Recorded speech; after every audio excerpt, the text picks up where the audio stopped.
Señoras y señores, tengan todos ustedes muy buenas tardes, sean bienvenidos.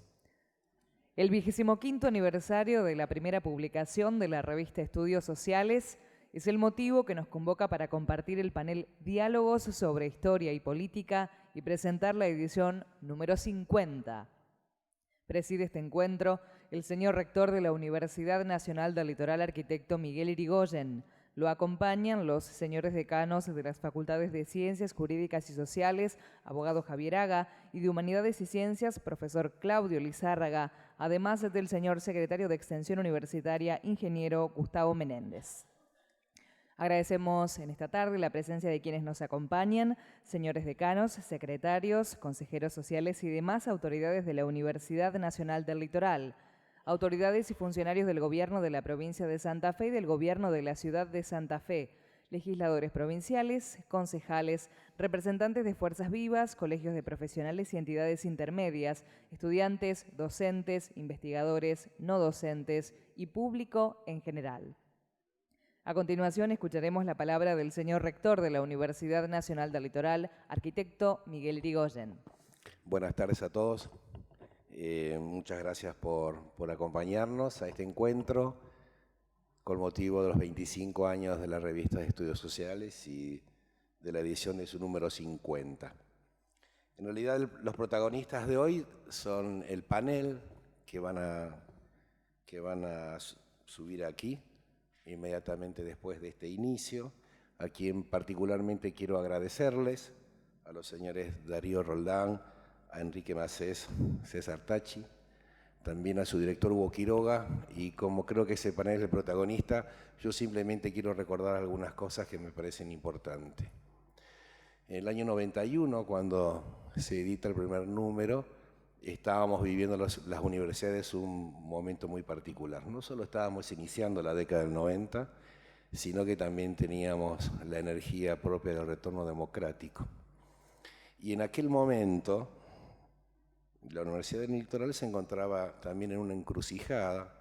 No todos saben que en sus inicios, en 1919, fue una gran universidad regional, muy amplia, y diferentes escisiones, rupturas, dieron lugar a las actuales universidades del Nordeste, de Entre Ríos y de Rosario. ¿Y qué ocurrió?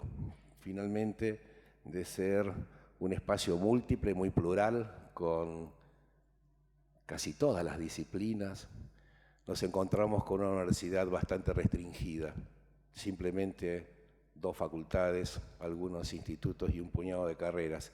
Y comenzó un proceso muy complejo, en momentos muy difíciles, de cómo reconstruir esa integralidad y ese espacio plural del conocimiento como debe ser una institución universitaria. Y teníamos gente que bregaba, obviamente, por fortalecer aquellos espacios, y creo que en Darío Macor tuvimos su principal militante. De los encuentros, de los intercambios, inicialmente con gente de Rosario y de Comahue, surgió esta idea y este espacio, como ellos lo llamaron, espacio de coincidencia, espacio de convergencia, espacio de expresión plural, múltiple, que finalmente se fue extendiendo y dio al interior un sitio, una publicación realmente de calidad que permitió, insisto, expresar a múltiples voces. También fue muy importante la revista en términos de política editorial de la UNL, porque muchas veces editar un libro no es tan complejo, o puede serlo, es una obra singular, pero una publicación periódica requiere de otras cosas, requiere de convicción, de sostenimiento y sobre todo que pueda nutrirse en el tiempo. Y realmente 25 años con 2 números semestrales creo yo que es una expresión de una gran vocación, no solo de la UNL, sino de todos aquellos que integran la revista, que realmente es loable. Y transcurrieron, 25 años, que quizás en términos de una historia institucional puede no ser mucho, pero a la luz de los acontecimientos de nuestros países, estos 25 años han sido realmente muy densos en términos institucionales, de historias, de procesos sociales, y hoy nos encontramos como UNL ratificando la importancia de las humanidades, de las ciencias sociales en nuestra universidad, de tener simplemente una maestría. Hoy tenemos el orgullo no solo de continuar con la revista, de haber renovado generacionalmente quienes las integran, quienes escriben, de haber dado un espacio a jóvenes de distintos lugares del país, de un nuevo director y codirectora, sino también haber creado un instituto de doble dependencia en Humanidades y Ciencias Sociales y recientemente el doctorado en Estudios Sociales. Creo que es el mejor homenaje que le podemos hacer a Darío Macor y a Susana Piazzesi. Muchas gracias por acompañarnos.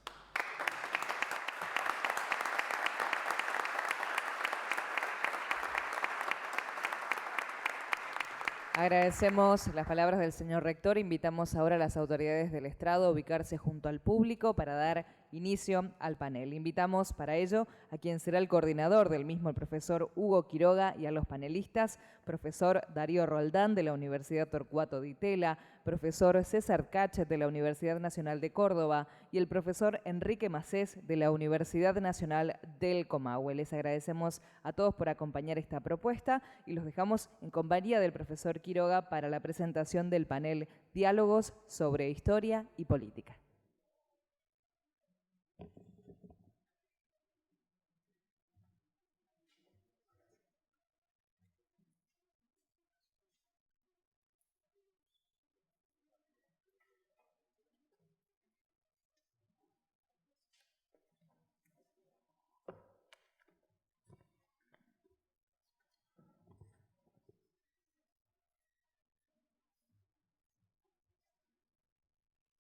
Buenas tardes a todos y a todas. Para mí una gran satisfacción poder coordinar este panel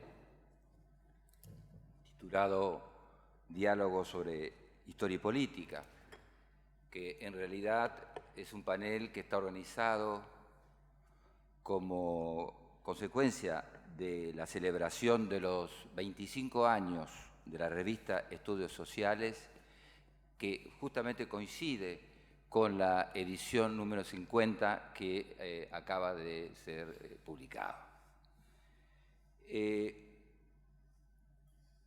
Señor rector, el arquitecto Miguel Irigoyen, secretario de Extensión, ingeniero Gustavo Menéndez, abogado Javier Haga, decano de la Facultad de Ciencias Jurídicas y Sociales, profesor Claudio Lizárraga, decano de la Facultad de Humanidades y Ciencias, autoridades universitarias, amigos, colegas y al público general que está aquí presente, muchísimas gracias y de manera muy especial a las autoridades y agradecer las palabras de nuestro rector Miguel Irigoyen. Yo voy a hacer una breve referencia a la historia de la revista, que yo creo que el rector lo hizo, y tratar de explicar un poco qué vamos a hacer de aquí en más, que creo que eso es lo que más interesa. Remarcar, sí,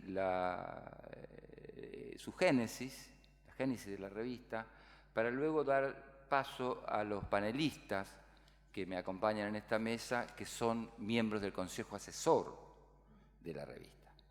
Entonces, yo empezaría diciendo lo que decía el rector, de que efectivamente esta revista nace en la década del 90, es decir, en 1991 sale su primer número. Y era una época en la cual desde el interior prácticamente no existían revistas en ciencias sociales. Y era una necesidad para nuestras universidades públicas contar con un instrumento científico que fuera de divulgación, de publicaciones, de manifestaciones de académicos, de investigadores, de intelectuales vinculados al campo de las ciencias sociales. Y esta idea fue efectivamente el producto de un intercambio que se fue dando entre Santa Fe y Rosario a través de la figura, yo diría, señera de Darío Macor, Ricardo Falcón, Eduardo Ucade, Susana Piazzesi, y que luego tomamos contacto, me incluyo en esa lista, tomamos contacto con Enrique Macés, que está aquí presente en la mesa, de la Universidad de Comagüe, con un centro que él dirigía, Ricardo Falcón con otro centro que dirigía en la Universidad Nacional de Rosario, y también con la historiadora Ofelia Pianetto de la Universidad Nacional de Córdoba. Este fue el grupo fundador de la revista Estudios Sociales. Así salieron los primeros números, pero siempre el lugar, la sede, fue la Universidad Nacional del Litoral.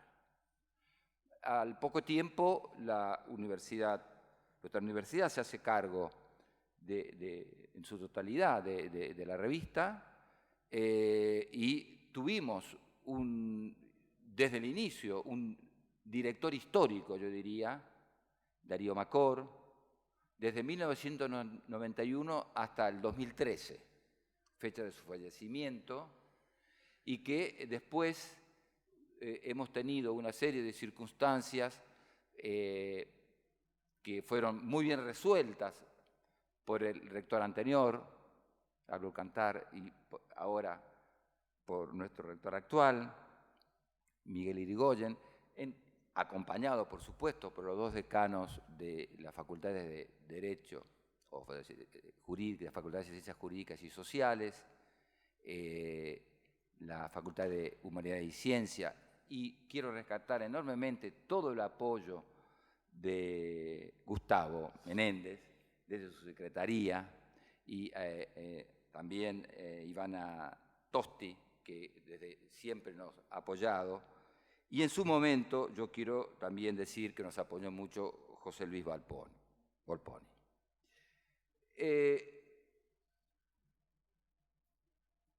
¿Por qué era importante? Era importante porque ahí era un momento, yo diría, fundamental para la UNL. Fundamental porque no había todavía un campo explícito de lo que eran las ciencias sociales. Y se creaba la maestría en ciencias sociales, se crea la revista, y creo que a partir de allí, creo que con mucha visión estratégica, se pudo crear y abrir un campo en expansión las ciencias sociales. Y hoy se manifiesta con un proceso de institucionalización, creo que verdaderamente notable en muy poco tiempo. Porque hay un instituto de doble dependencia, como se decía, como unidad ejecutora del CONICET entre las dos facultades que acabo de mencionar.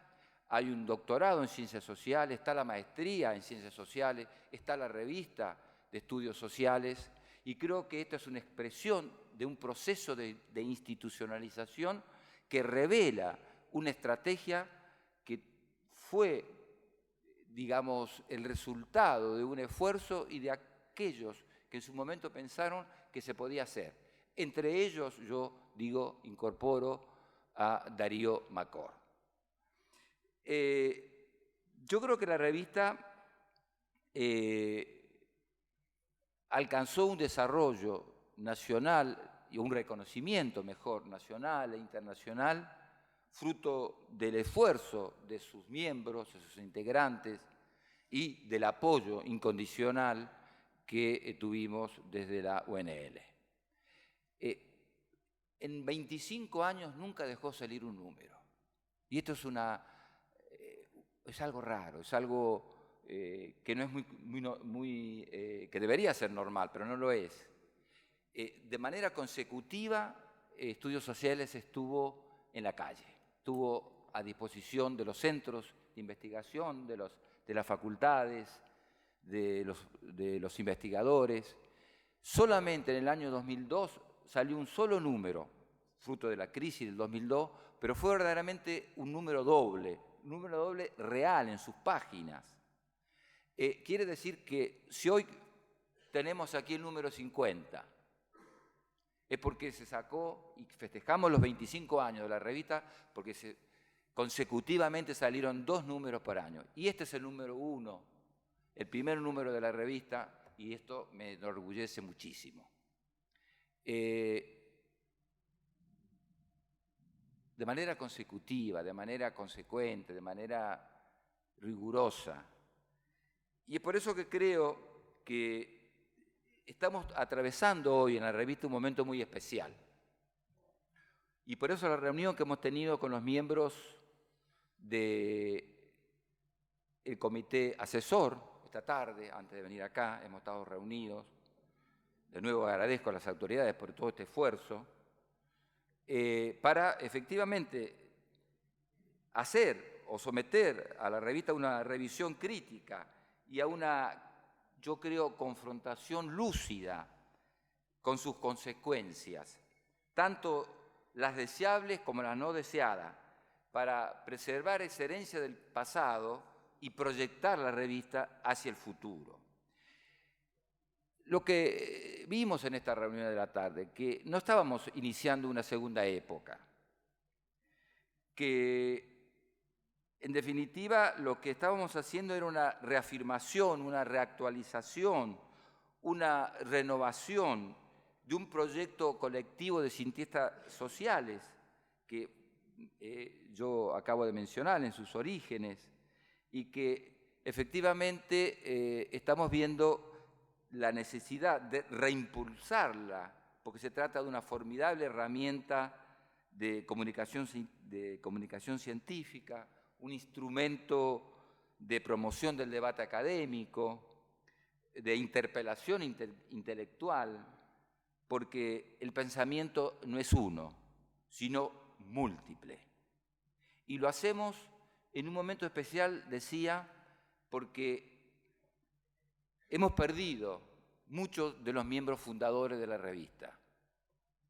Y entonces merecía este encuentro de reimpulso de estudios sociales y efectivamente hemos llegado a acuerdos muy concretos que se va a comenzar a notar a partir de los próximos números, que tienen que ver con la incorporación de las nuevas generaciones para que efectivamente haya en estudios sociales, y esto es más de la ciencia política, un verdadero régimen de sucesión. Entonces la idea es esta de que la revista continúe siendo una revista de primer nivel, indizada. Estamos trabajando sobre eso, ampliando ese campo, que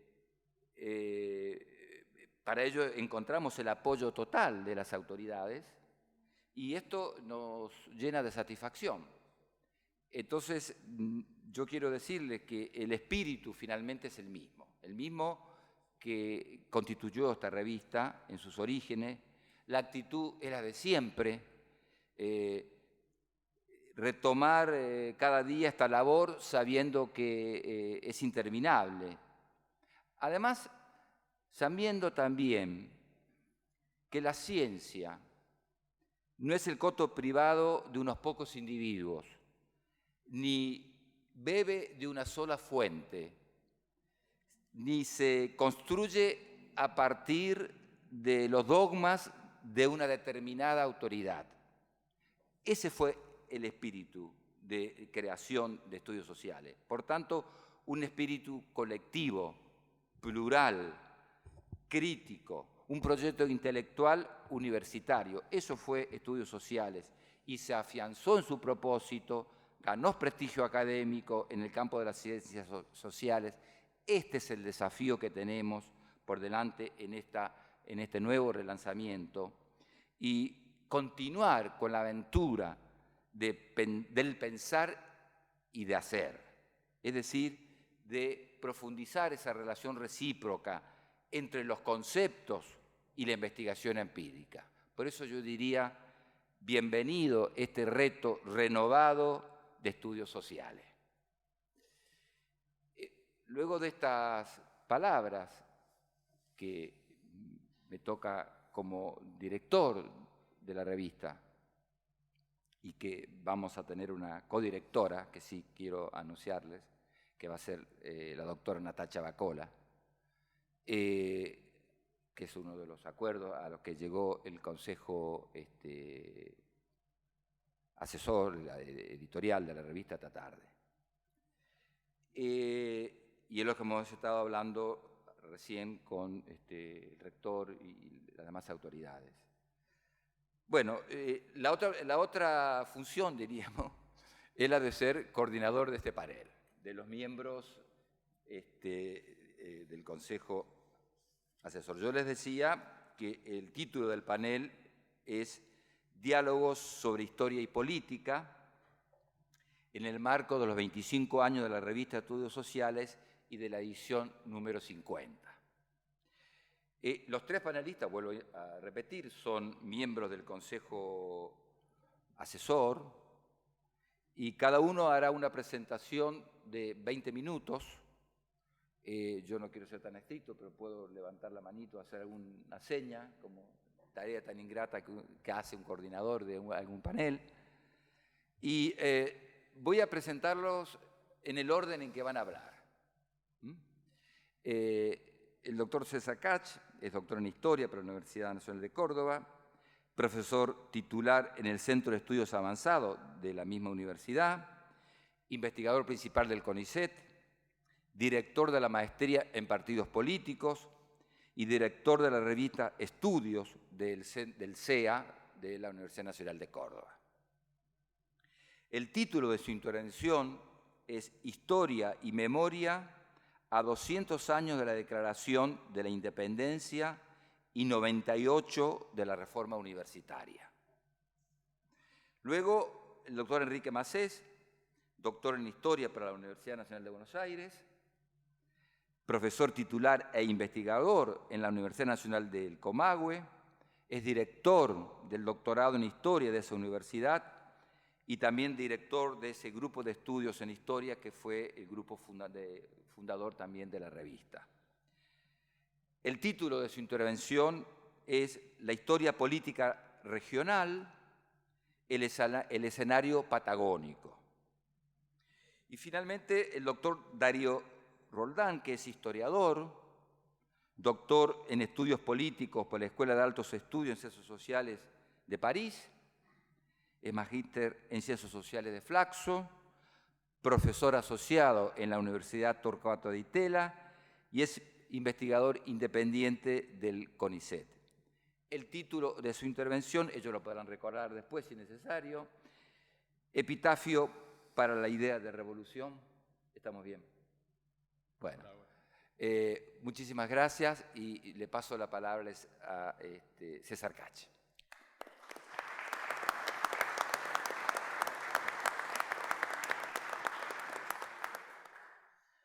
Bueno, muchas gracias, Hugo, por la presentación.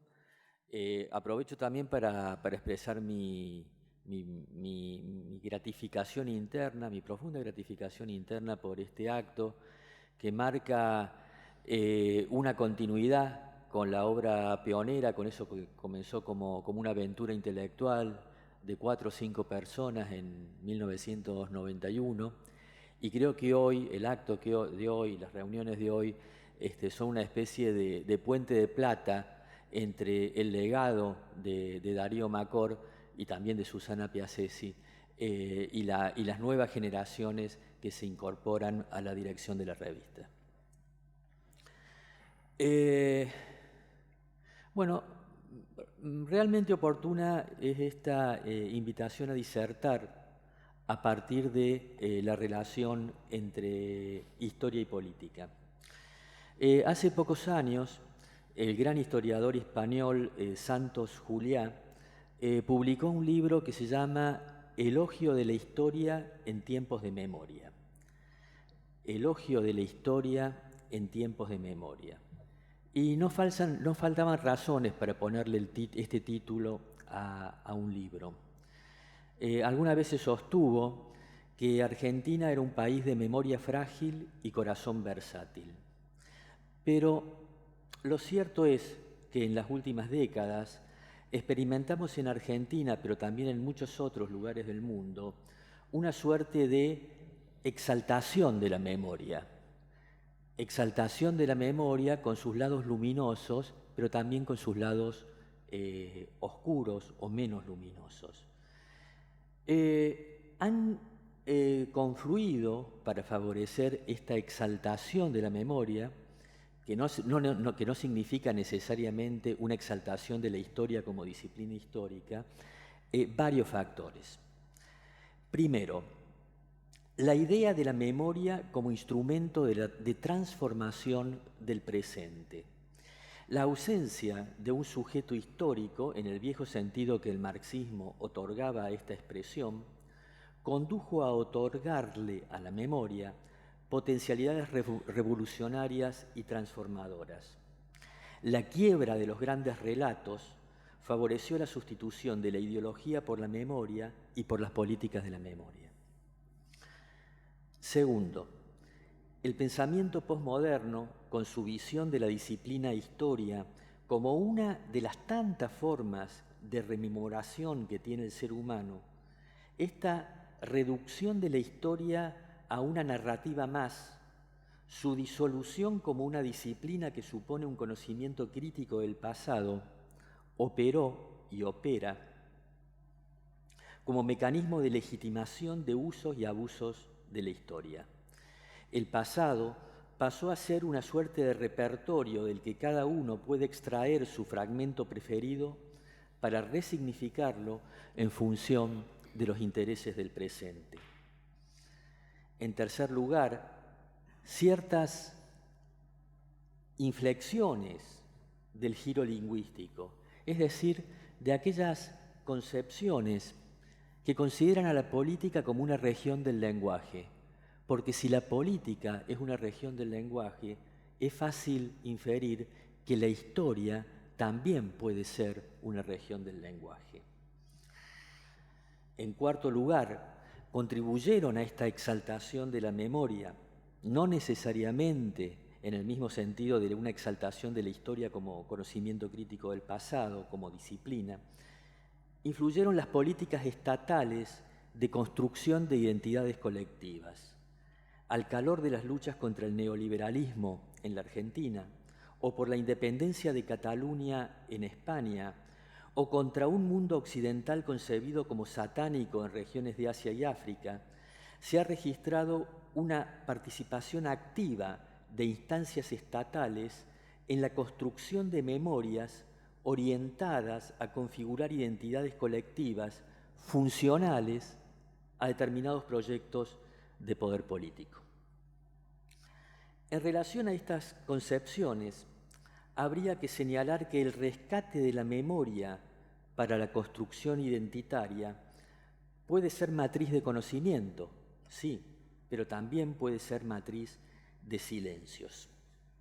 Así, cuando en estos años en Argentina se reivindicó la generación de los años 70, mi generación, se olvidó destacar una de las características constitutivas de esa generación, o de parte importante de esa generación, el desprecio a los bienes materiales.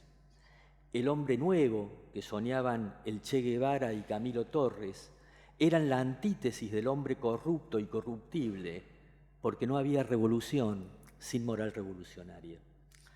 Por eso quiero rescatar esta noche a la memoria como la subjetividad que recuerda y resignifica, y a la disciplina historia como la conciencia de la propia subjetividad.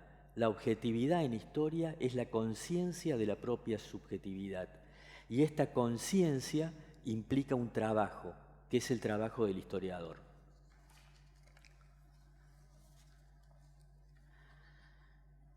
A 200 años de la Declaración de Independencia, a 100 años de las primeras elecciones presidenciales libres con voto secreto que dieron el triunfo a Hipólito Yrigoyen, A 98 años y ya en los umbrales del centenario de la reforma universitaria, es imperativo repensar los puentes entre pasado y presente como un ejercicio que contribuya a orientar nuestro futuro colectivo como nación.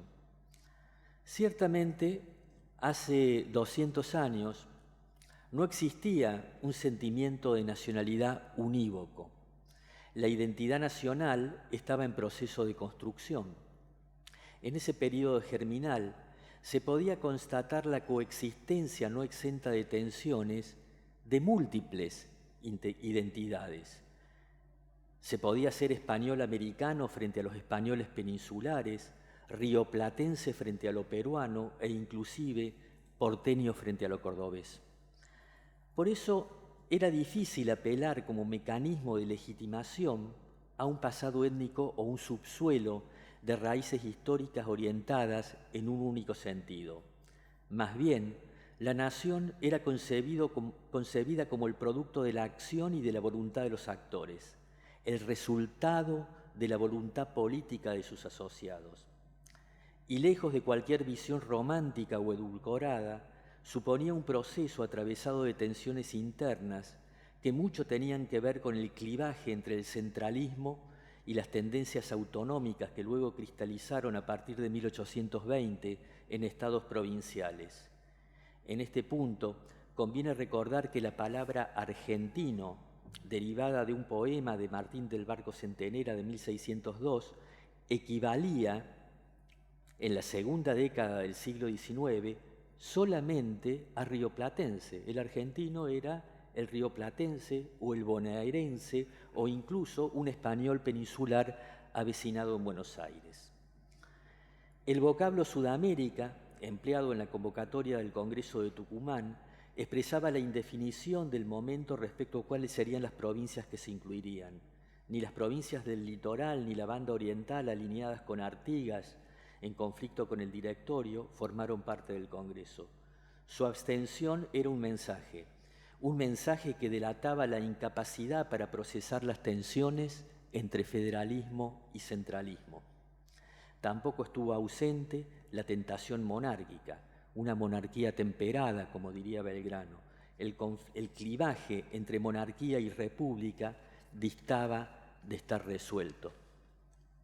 Ahora bien, la ruptura definitiva e irreversible con la corona española que significó la Declaración de Independencia, las construcciones de sentido que emanaban de la misma y la voluntad de construir una nación libre e independiente, libre de cualquier despotismo, situaba a las Provincias Unidas de Sudamérica como la contracara de los vientos reaccionarios que atravesaban Europa. En 1814-1815, el Congreso de Viena, impulsado por las potencias absolutistas, Austria, Rusia, Prusia, habían acariciado el sueño de poner fin al ciclo iniciado con la Revolución Francesa y se ubicaban a contraviento también de un clima intelectual que descalificaba la idea de voluntad popular y se mostraba dispuesto a pregonar monarquías absolutas sin freno constitucional. En 1814 se había producido en España la restauración de Fernando VII, que volvía al trono con la férrea voluntad de castigar tanto a las colonias rebeldes como a los protagonistas de la liberal Constitución de Cádiz. El triunfo de la restauración en Europa simplificó el menú de alternativas a dos opciones: o restauración monárquica, en los términos absolutistas planteados por Fernando VII, o independencia.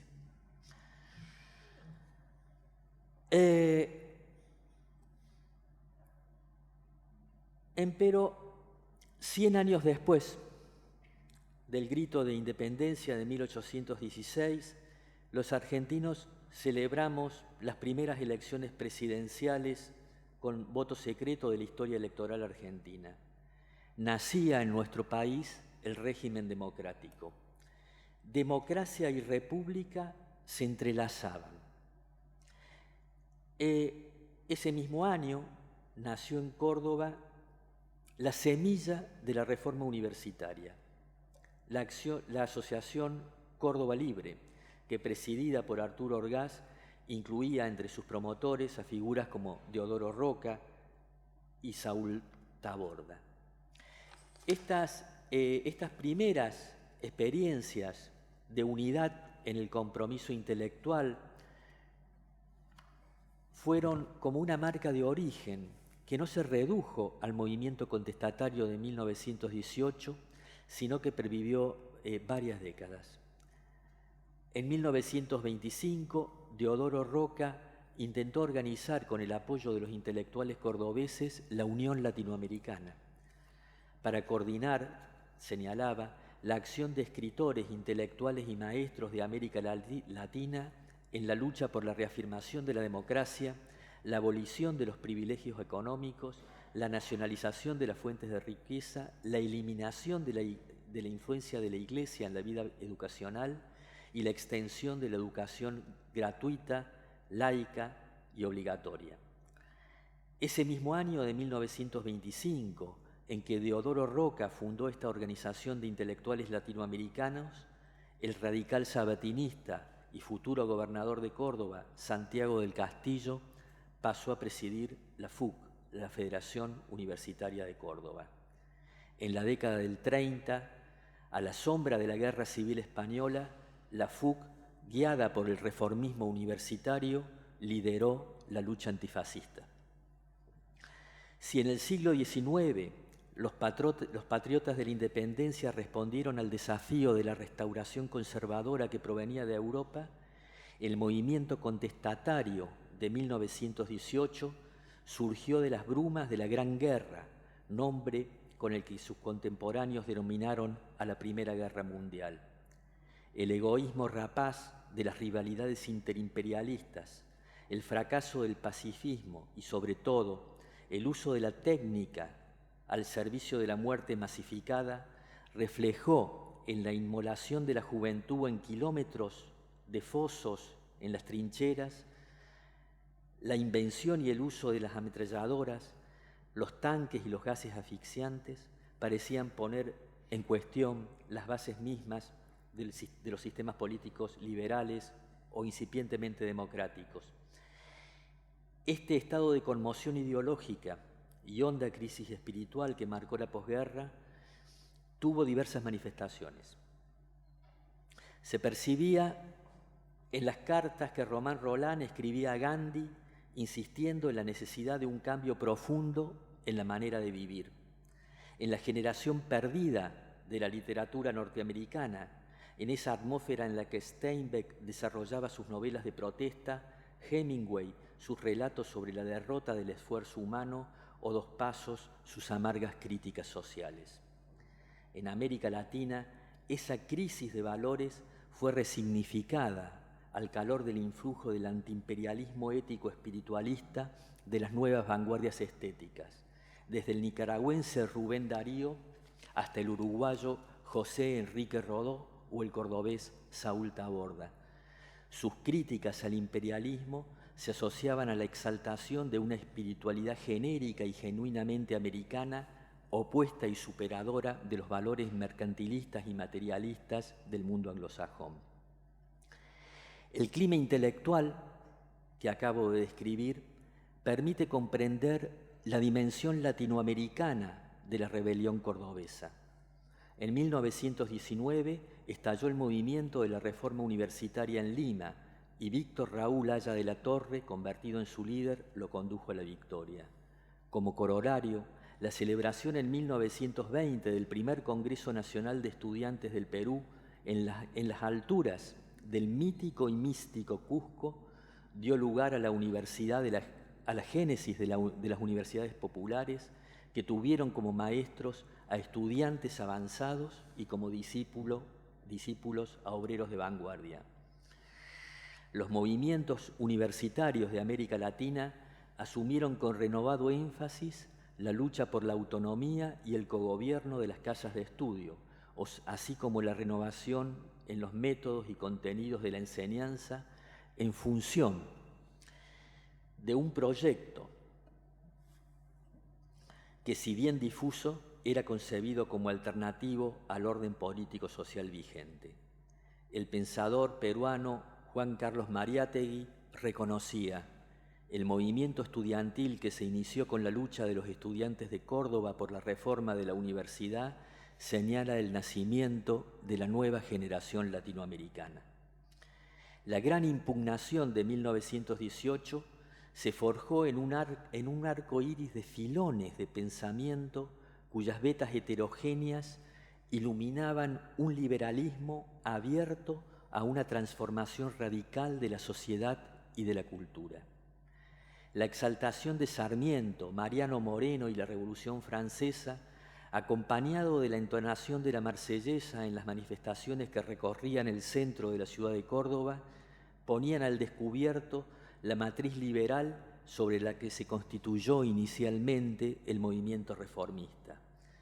Si en el primer número de la Gaceta Universitaria, el periódico de los estudiantes de la Reforma, se ponderaba al gran Sarmiento, el poderoso pensador, que tuvo en claro la necesidad de una facultad de ciencias en Córdoba porque se necesitaban, decían en el periódico de la Reforma, químicos, geólogos, zoólogos, paleontólogos y antropólogos, en el número siguiente se explicitaba que la huelga estudiantil tenía por finalidad la modernización de la universidad. El término modernización empleado por los estudiantes significaba el cambio del régimen político de la universidad, la renovación del profesorado y la modificación de los planes de estudio. Reiteradamente, los protagonistas del movimiento reformista se identificaron a sí mismos como la juventud liberal.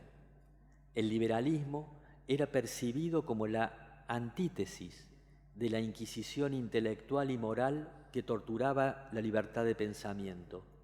Por consiguiente, era una especie de amplio paraguas que permitía cobijar en su seno filones de ideas, a veces entrecruzadas de modo heterodoxo. Vetas positivistas, antipositivistas, vitalistas, georgistas, marxistas, anarquistas, masonas e incluso feministas. Remitían a la filosofía de la Ilustración, pero no era reductible a ella. En parte, era un capítulo más del viejo combate entre liberalismo y clericalismo, pero tampoco era reducible a él. Latía un horizonte nuevo. El universo cultural de la Reforma tendió, y ya voy cerrando, tendió un puente de plata entre liberalismo, democracia y socialismo. Prueba de ello es el tipo de recepción que tuvo la Revolución Rusa. En este rincón del mundo tuvo una lectura liberal por parte de los principales referentes de la reforma universitaria. Fue interpretada en clave de una revolución democrática llevada hasta sus últimas consecuencias. Así, en agosto de 1918, el periódico de los estudiantes de la Reforma destacaba el papel del escritor Máximo Gorki como ministro de Instrucción Pública de Rusia, de la Unión Soviética, y se preguntaba, ¿pero cuándo llegaremos a tener nosotros un ministro de Educación como el novelista ruso? Y explicaba el rol de los higienistas pedagogos en la educación sexual de las nuevas generaciones. Obviamente que esto, así como tenía mucho más que ver con el tipo de recepción de la Revolución Rusa que con lo que ocurría realmente en Rusia. El propio periódico de la Reforma decía, por ejemplo, que en Rusia existía una amplia libertad de cultos, cosa que no era real. Esta coexistencia en la diversidad, esta combinación heterodoxa de distintas tradiciones que supuso el mundo cultural de la Reforma, en ese tesón por aportar a la construcción de un mundo nuevo, es posible advertir la importancia decisiva asignada a la cultura como motor de esa transformación. En una nota de Gregorio Berman, publicada en 1919, señalaba al comentar la destrucción de 6 bibliotecas durante la semana trágica que acababa de ocurrir: es en los centros culturales donde se incuba el poder que ha de renovar a la sociedad. Es decir, el poder para transformar se incuba en la educación y en la cultura. Reunir en un mismo haz de convicciones los principios independentistas de los patriotas del siglo XIX, con los valores plurales de la generación de la Reforma, constituye, desde el punto de vista de la cultura política, un núcleo duro de la agenda siempre inconclusa para seguir construyendo la universidad pública, laica y de excelencia que la Argentina democrática de nuestros días requiere. Gracias.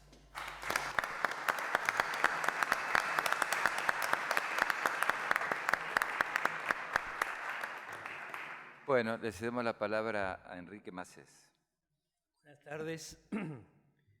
Bueno, me sumo a Darío, a César, perdón, en el cariñoso recuerdo para Darío, para Susana, para Ricardo y Eduardo, mis entrañables compañeros de utopías durante mucho tiempo. El tenor de mi exposición varía diametralmente a lo que planteó César y voy a referirme al espacio patagónico, es decir, el título es La historia política regional, el escenario patagónico. Yo diría que para comenzar esta exposición, esta charla, que durante mucho tiempo la historiografía referida a la política en la Patagonia se centró casi exclusivamente en los primeros años del territorio, comentando los aspectos más relevantes de su organización, y bajo esta mirada se relataron cronológicamente las obras públicas de los primeros gobiernos, los rasgos de organización departamental, el devenir de los distintos gobernadores. Recién, yo diría, con la recuperación de la democracia y encabezado por los distintos grupos académicos que comenzaron a consolidarse en las diferentes universidades públicas de la Patagonia, aparece una fuerte renovación en la disciplina que amplía lo temático y avanza también en los marcos cronológicos y establece, a partir de la perspectiva regional, similitudes y singularidades con la historia política nacional. Por lo tanto, digo que al reflexionar sobre la historia política patagónica, el conjunto regional de más tardía incorporación a la comunidad política nacional, necesariamente se muestra una serie de singularidades, o por lo menos de peculiaridades que marcan un escenario con diferencia respecto a lo nacional y donde metodológicamente para comprender este escenario es importante recurrir a la perspectiva regional. Y por ello digo, a fin de ejemplificar esto, de buscar estas singularidades, me voy a referir a tres momentos en la historiografía sobre la historia política de la Patagonia, tres temáticas o tres nudos a desarrollar. Y una primera singularidad que ha motivado el esfuerzo investigativo de no pocos colegas es el que tiene que ver con el devenir y los problemas que se desenvuelven en los territorios nacionales. Espacios jurídico-políticos creados por el Estado Nacional en 1884. Los estudios regionales dan cuenta de un vacío en la historiografía nacional que se puede englobar genéricamente como temas y problemas de los territorios nacionales. Y en esto digo, contrariamente a los estados provinciales, preexistente a la nación y base del Estado central, los territorios son una creación de la instancia nacional, precisamente en el marco del triple proceso que determinó su constitución. Creación de los mecanismos político-institucionales, formación del mercado nacional y de un sistema hegemónico de dominación. Concretamente, en lo que a la región de la Patagonia se refiere, la ocupación del espacio con posterioridad a la mal llamada campaña del desierto se inscribe en este triple proceso. Ahora bien, estos nuevos espacios eran unidades administrativas del Poder Ejecutivo Nacional, sin capacidad para autogobernarse y dictar sus propias leyes.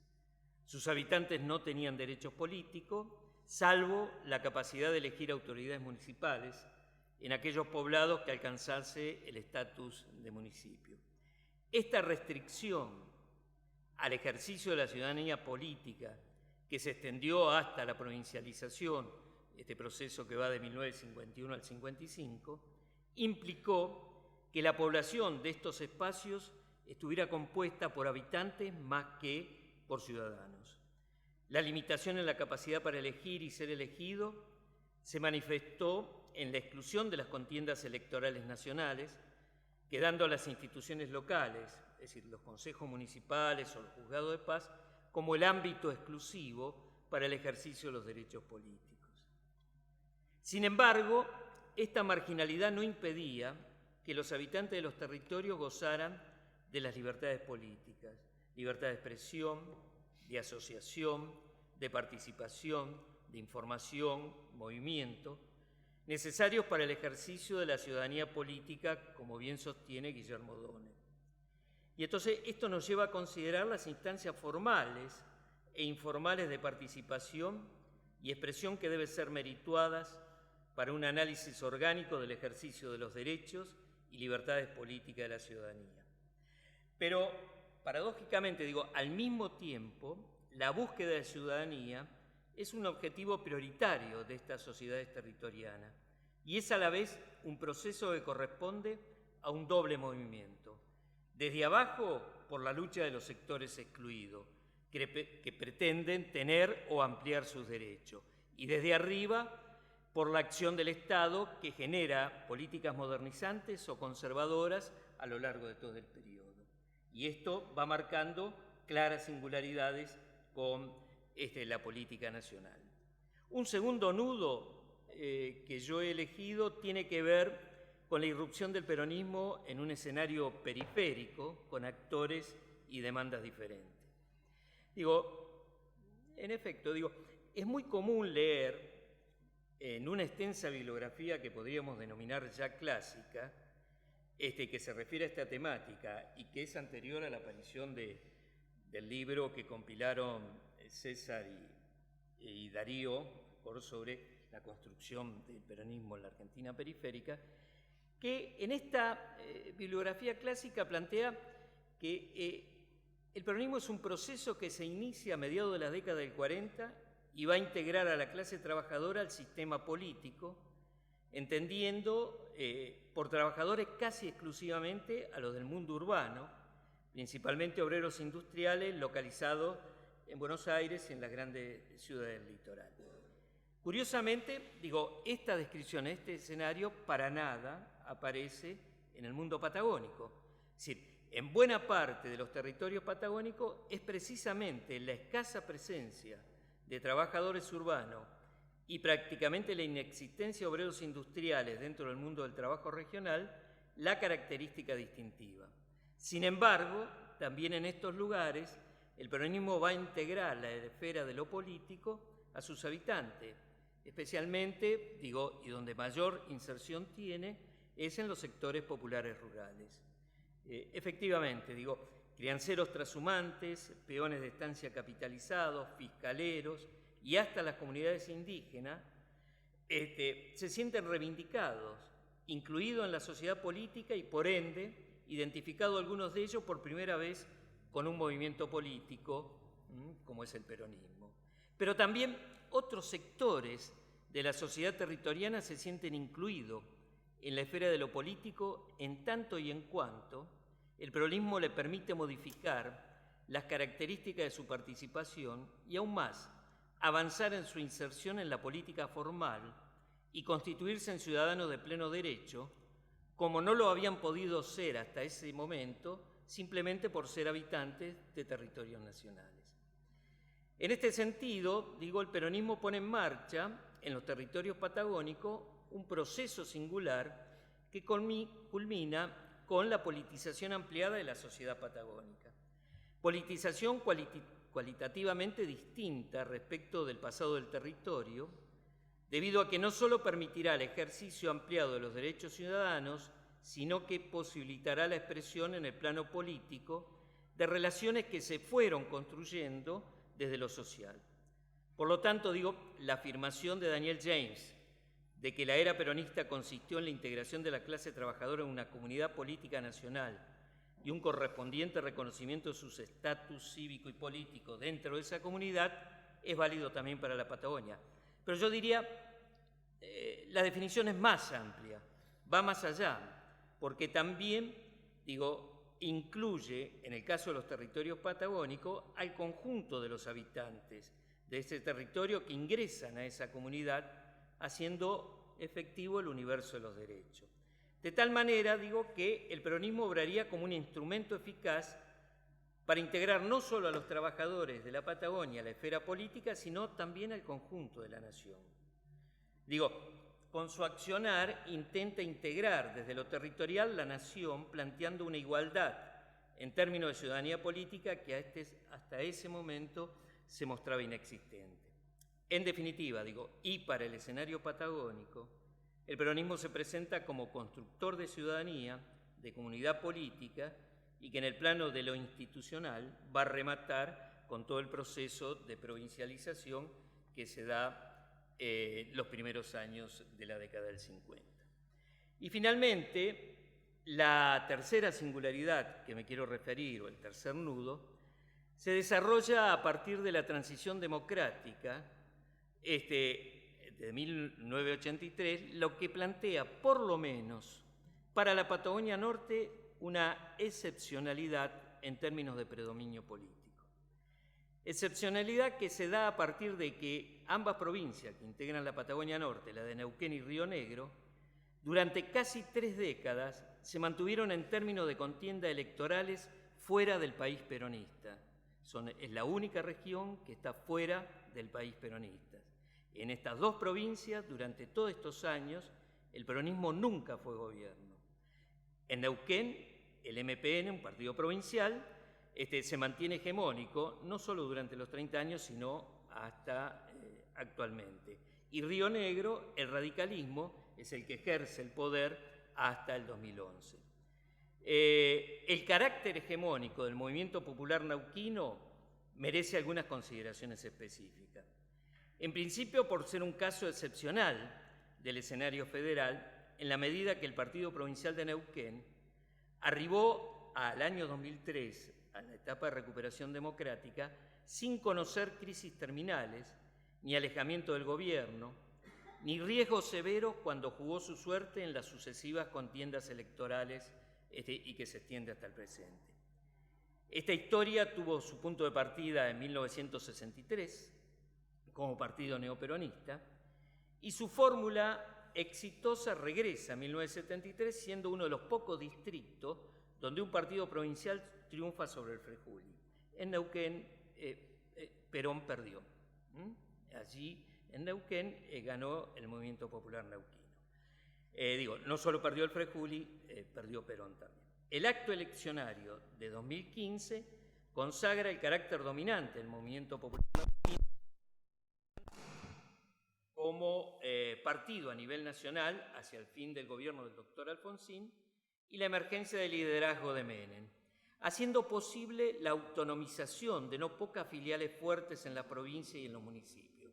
El Pacto de Olivos fue resultado y de alguna manera afirmación de esa lógica. Marcos Novaro refiere a este proceso cuando sostiene que no pocos líderes de provincia encontraron mucho más racional limitarse a la política local y desentenderse de los problemas nacionales, lo que le permitía reunir apoyo en sus distritos que no tenían un correlato para el partido en el país y a la vez le evitaba enemistarse con el presidente y con los gobernadores peronistas, de quienes requerían sostén financiero y el aporte de sus programas compensatorios para sobrellevar la crisis y el ajuste. Ello explica, de alguna manera, a partir de lo que plantea Novaro, la subordinación hacia los gobiernos de signo peronista, adquiriendo un grado mayor de intensidad durante la segunda mitad de los 90, la etapa de los gobiernos del doctor Pablo Verani, en Río Negro. La crisis fiscal recurrente en sus primeros 4 años de gestión y su segundo mandato explica esta actitud. Entonces, territorialización y pragmatismo parecen entonces proyectarse como la fórmula eficaz para enfrentar el resto de los 90 y los inicios del nuevo siglo, a los efectos de sostener una administración provincial siempre al borde de la crisis económica. En definitiva, la crisis de representatividad originada en la incapacidad de la dirigencia nacional para elaborar una política que contabilizara las reformas económicas y políticas con las demandas de la sociedad a largo plazo, esto hizo que de alguna manera permitiera que dirigentes locales con cierta autonomía de lo nacional que se territorializaran gradualmente y posibilitaran mayores oportunidades de consolidar liderazgos locales. Por lo tanto, la capacidad de construir un poder hegemónico en las provincias de Río Negro y Neuquén está relacionado con dos elementos centrales: los procesos de transformación en la Unión Cívica Radical Rionegrina y en el Movimiento Popular Neuquino. Bien, esto es la síntesis de estos tres momentos. Gracias.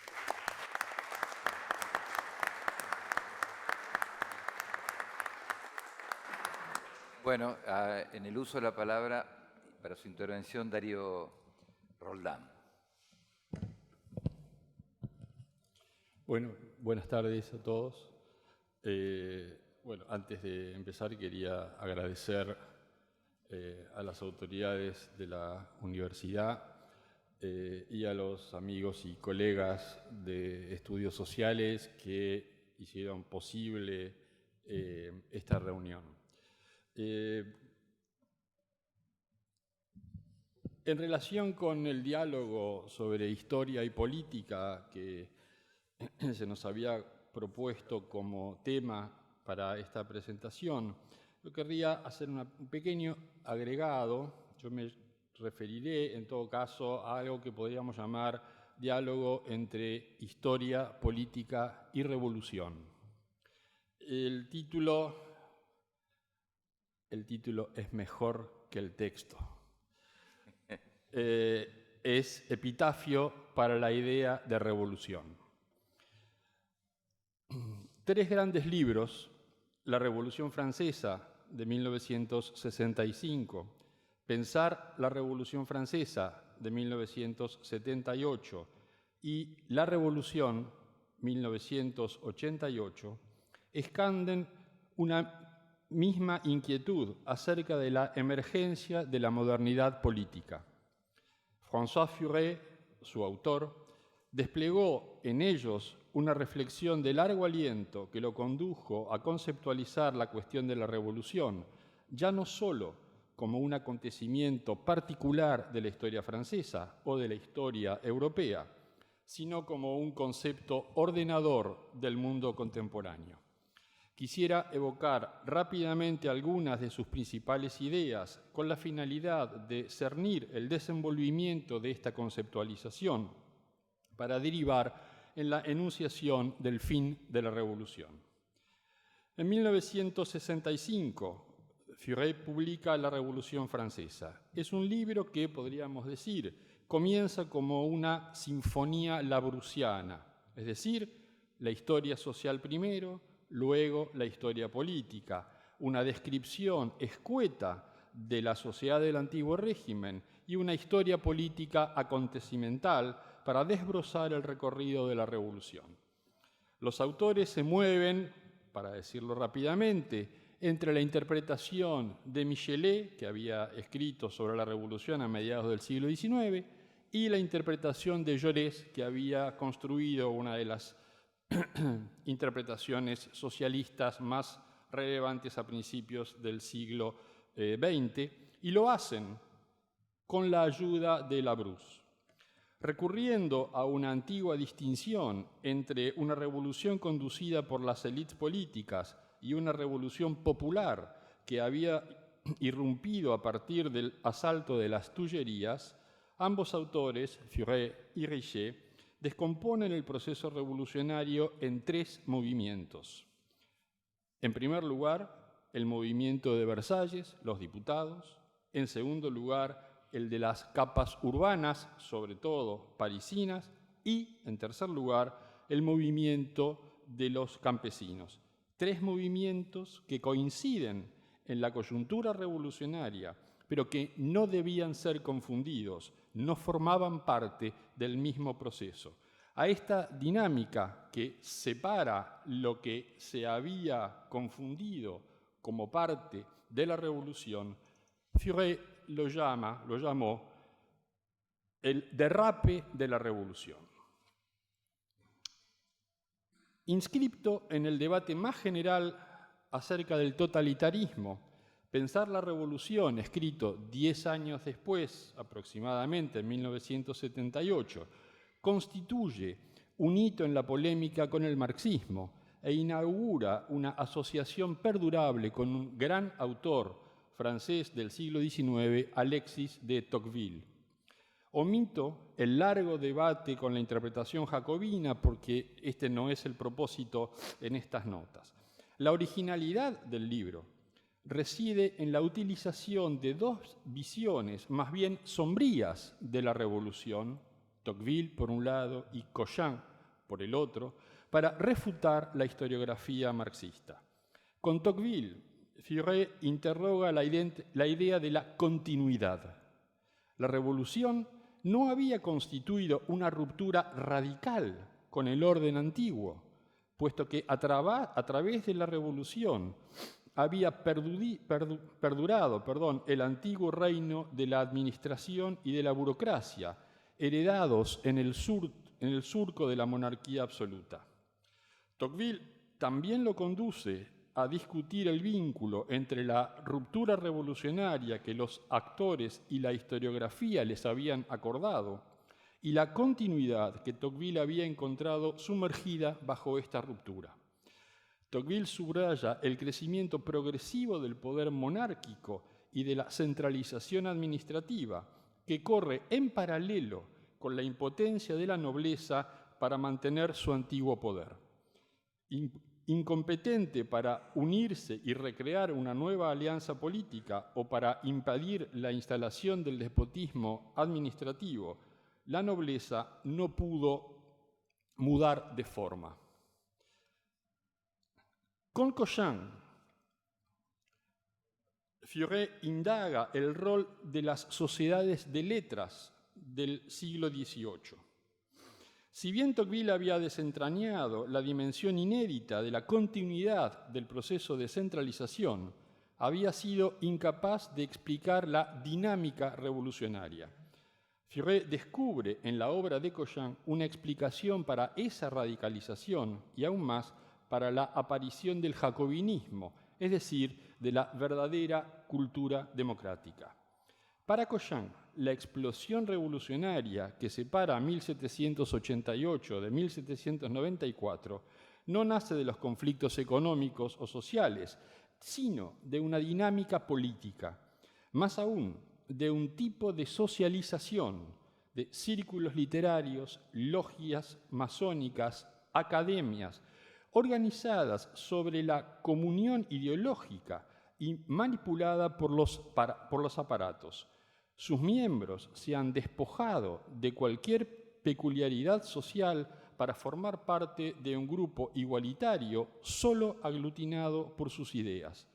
En ellas, Cochin prefigura el funcionamiento de la democracia, es decir, un sistema político fundado sobre la igualdad abstracta de los hombres. Pensar la revolución también incluye otro texto esencial. Lleva por título La revolución terminó. ¿Qué quiere decir que la revolución terminó?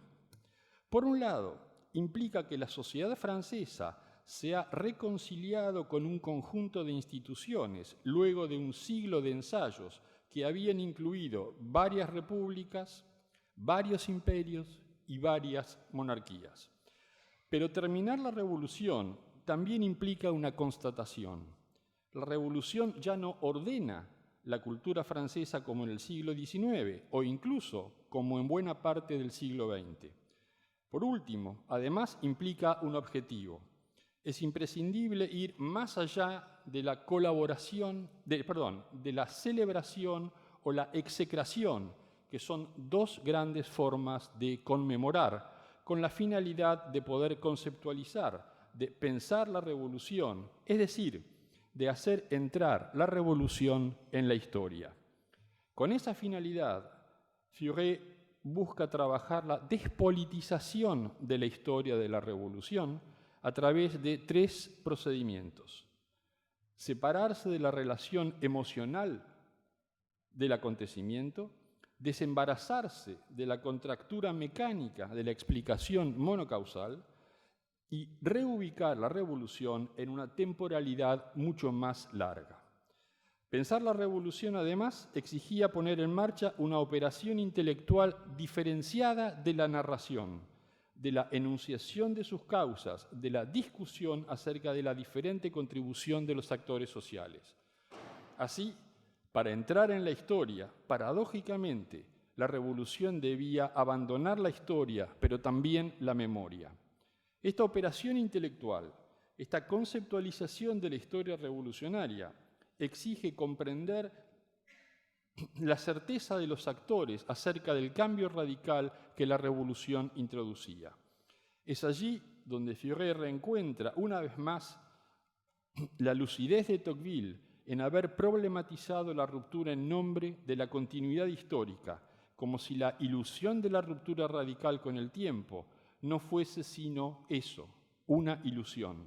Mejor, como si la revolución hubiera realizado una continuidad en los hechos, mientras que había aparecido como una ruptura en las conciencias.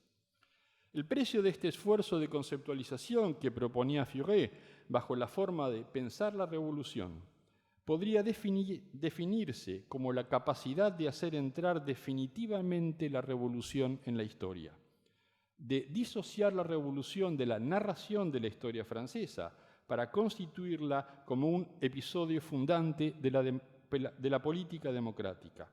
En ese sentido, Furet propone que la revolución es 1789.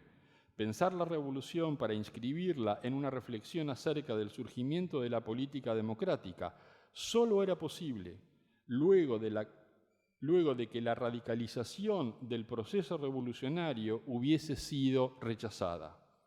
1793, digamos, la Convención Jacobina, el terror, no había constituido el momento de la radicalización y, por lo tanto, una promesa abierta al futuro, retomada luego por la Revolución Rusa, sino un accidente que opacaba el sentido profundo de la revolución. 1789 puede ser pensado como lo central de la revolución solo una vez que la promesa inscripta de 1793 y realizada en 1917 hubiese concluido en un fracaso, dejando al descubierto que el punto de partida era también el punto de llegada.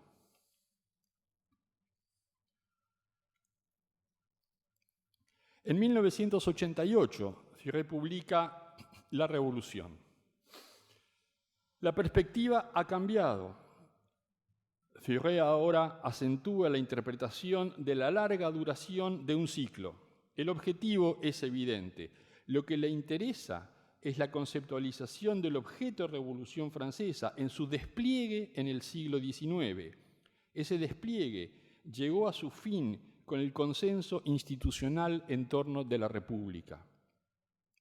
La idea central, dice Furet, cito, desde el prólogo, es que solo la victoria de los republicanos sobre los monarquistas en 1876 confiere a la Francia moderna un régimen que consagra durablemente el conjunto de los principios de 1789, no solo la igualdad civil, sino también la libertad política.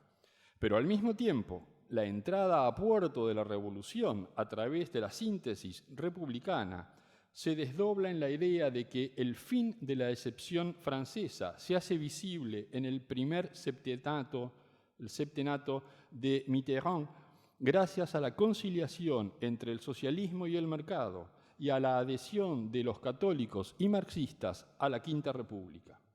Ello impone una conclusión evidente. La revolución ha dejado de ser percibida como un acontecimiento aún abierto para ser concebida prioritariamente como el acontecimiento fundante de la modernidad. Por ello, su sentido último es el de ser el vehículo de la irrupción del mensaje democrático, en la modernidad. He recorrido apresuradamente el tránsito que llevó a Furet desde su primer trabajo sobre la revolución hasta el último de sus libros. En paralelo con ellos, desde 1980, Furet publicó una serie de artículos que completan su interrogación acerca de la Revolución. Una parte de la inteligencia de la Revolución Francesa había sido posible gracias a la lectura crítica de algunos publicistas, como Guizot o como Tocqueville. Pero el interés por Inglaterra del primero o el interés por Estados Unidos en el segundo se había revelado insuficiente. Furet compara la Revolución Francesa con la inglesa y con la norteamericana, con el fin de reconstituir la doble originalidad de la Revolución Francesa. La experiencia francesa se hizo al mismo tiempo contra la historia y contra la religión, es decir, contra la monarquía y contra la Iglesia. Por ello, fue prisionera de una crisis de legitimidad perdurable. Para Furet, esa perdurabilidad que duró casi un siglo, a diferencia de la experiencia inglesa o norteamericana, que la resolvieron creando un dispositivo institucional ensamblado en poco tiempo, fue la coexistencia de un conflicto acerca de las formas del Estado que hacía inevitables las revoluciones, con un consenso en torno a la estructura del Estado centralizado que las hacía fáciles. Pero además de buscar comprender cómo terminar una revolución a través de instituciones representativas, Furet se interesó por la comprensión del enigma del vínculo entre la revolución, la democracia y el despotismo. Ello exigió incorporar la otra gran revolución, la revolución del siglo XX. Por esa razón, el término privilegiado de la comparación es la Revolución Rusa. El siglo XIX había hecho de 1688 la revolución en Inglaterra y de 1766 la revolución en Estados Unidos, las compañeras naturales de 1789. ¿Acaso Guizot no había sostenido que solo luego de 1789 era posible comprender profundamente 1688? Furet propone ahora retomar una reflexión que al unísono piensa el jacobinismo, el terror y la experiencia comunista. Pero también interrogó a los historiadores del siglo XIX, no solo a Michelet, sino sobre todo a Quinet, quien permitió repensar la cuestión del terror. Furet centra su análisis en la convicción de Quinet, según la cual la revolución no anuncia una nueva sociedad, sino que plantea el desafío político de reemplazar el poder del monarca por el poder del pueblo. De allí su desazón. A través de la convención jacobina y del terror, la revolución no construye un poder nuevo, se reconstruye el poder absoluto. El drama de la revolución es así la reaparición de la violencia del poder bajo la forma de un sistema ya conocido. Para Quinet, el terror es el retorno de Luis XIV, de Richelieu, el recomienzo de la Saint-Barthélemy. Robespierre no anuncia el futuro, es la encarnación de Richelieu, es la encarnación de la razón de Estado, es el pasado que se injerta en la ruptura revolucionaria. Igual que Tocqueville, Furet dedicó su trabajo, en el fondo, a un solo tema. Visto en perspectiva, no fue tanto la revolución, aunque ese fue el disparador, sino el misterio de la política moderna. Sinuoso, el camino en el que se desplegó y que comenzó con la revolución atravesó distintos avatares que la despojaron de la ilusión que había surgido al mismo tiempo que ella y con ella, y que se expresó en el siglo XX en dos de sus principales patologías que Furet estudió en su gran libro El pasado de una ilusión. El crepúsculo de la idea revolucionaria, cuyas consecuencias y su geografía habían excedido los contornos hexagonales y se habían expandido en todas direcciones y tiempos, se asociaba al triunfo de la idea democrática y al hundimiento de la experiencia comunista. Así, la verdadera ruptura, cito, la única fundadora del mundo moderno es 1789 y no 1917. 1917 debió haber sido la realización de 1789. Supuestamente, 1917 había encarnado para tantos la demostración de que el mensaje universal de los derechos del hombre y la abstracción democrática eran simplemente una ilusión, el encubrimiento del privilegio de la mentira, en el fondo una ilusión burguesa.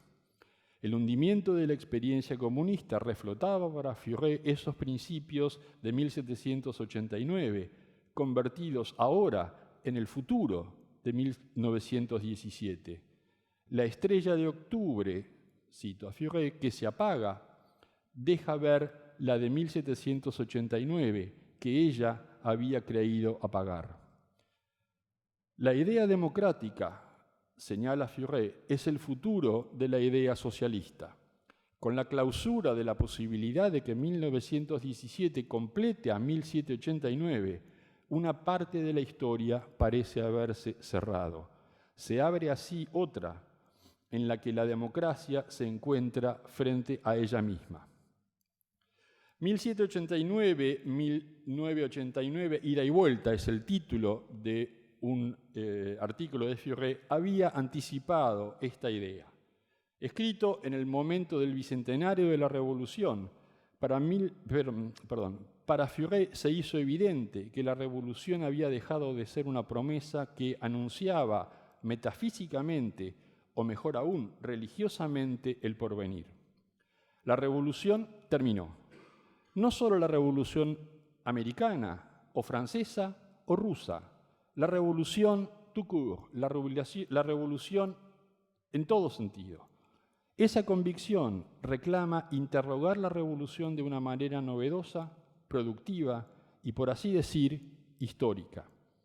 Ahora bien, si la revolución terminó, ello quiere decir que ya no forma parte del eje vertebrador de nuestro tiempo histórico, como lo había hecho antes.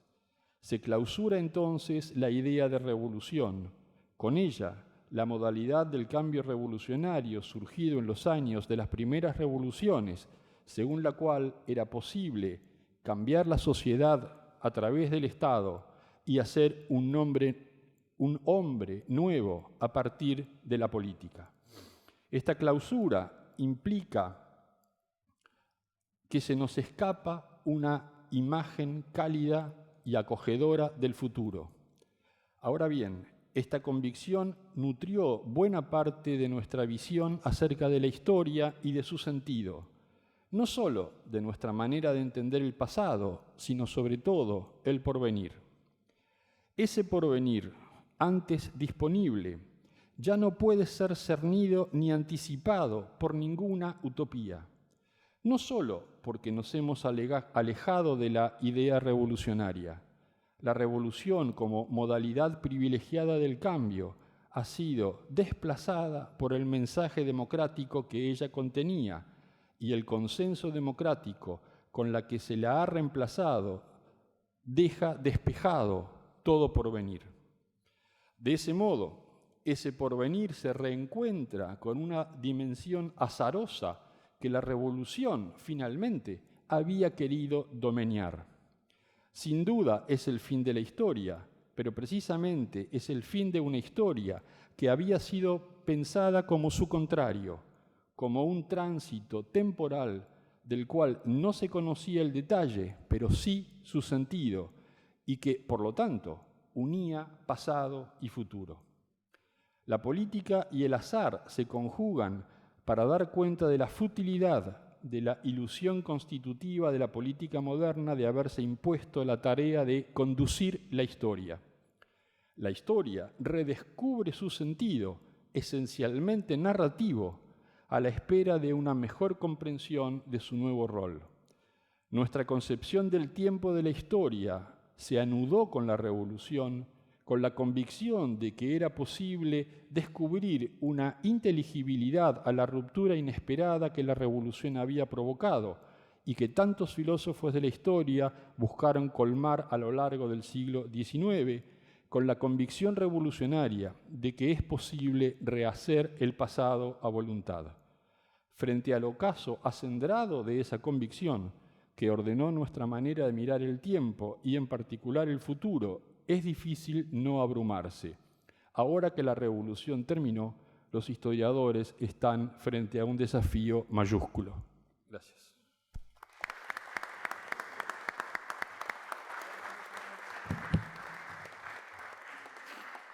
Permítanme que renueve mi agradecimiento a Gustavo Menéndez, a todo su equipo, a Ivana Tosti, apoyo tan generoso, y agradecer, que yo no los mencioné, a los asistentes de redacción, a Marcelino, a Francisco, a Florencia, que son los que batallan cotidianamente para hacer posible este emprendimiento editorial, bajo la dirección de Natacha Chabacola. Y a los panelistas, mi agradecimiento por estas intervenciones también tan, diríamos, destacadas, de las cuales uno aprende muchísimo. Así que muchas gracias por estar aquí y por haber hecho este esfuerzo para reimpulsar estudios sociales. Y a todos los que han venido, muchísimas gracias.